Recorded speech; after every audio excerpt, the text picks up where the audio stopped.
Magandang tanghali! Kumusta po? Narito po ulit ang update natin para sa lagay ng ating panahon.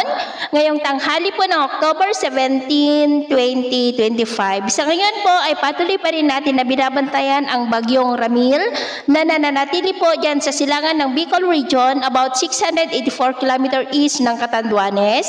Nataglay ang lakas ng hangin na maabot po sa 45 km per hour at bugso na 55 km per hour, habang mabagal pa rin ang pagkilos pa westward at may posibilidad yan na tatama bukas sa may Bicol Region, lalo na po dyan sa may Catanduanes, at kikilos muli pa northwestward at may posibilidad rin na tawirin ang Northern Luzon bukas ng gabi o linggo, pero hindi pa rin inaalis ang posibilidad na dadaan yan dyan sa may Central Luzon. Pero asahan natin na magbago pa ang forecast na ito, lalo na at nasa karagatan pa ang bagyo, pero paghandaan natin dahil posible pa yan na lalakas hanggang sa severe tropical storm o hanggang sa wind signal number 3 ang posible na pinakamataas na itataas na wind signal.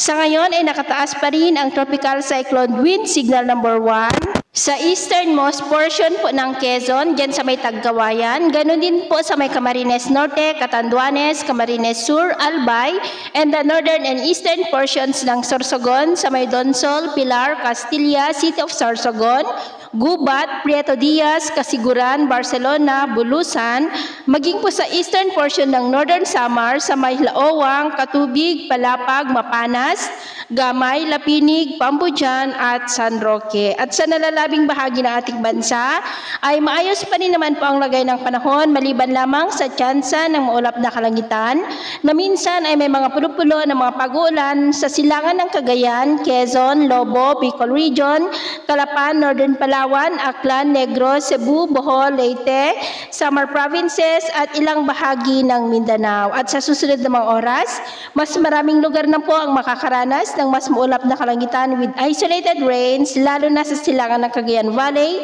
La Union, Quezon, Batangas, Bicol Region, Mimaropa, Visayas at Mindanao. Kaya mag-ingat po tayo sa posibleng mga banta pa rin ng mga pagbaha at pagguho ng lupa. At sa atin naman pong mga baybayin, iwasan na muna natin ang papalaot sa mga baybayin ng northern and eastern seaboard ng Catanduanes. Ganon din po sa northern seaboard ng Camarines Norte, nalalabing baybayin ng Catanduanes and the northern seaboard ng Northern Samar, dahil ang mga alon po dyan ay posible na aabot hanggang sa 3.5 to 4 meters height.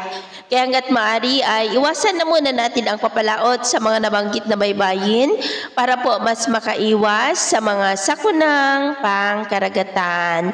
So yun po ang latest update natin sa araw na ito. Ako po muli si James na nagsasabing sa kahit anong pagsubok na darating sa ating buhay, wag na wag po tayong mawawalan ng pag-asa. Thank you and God bless!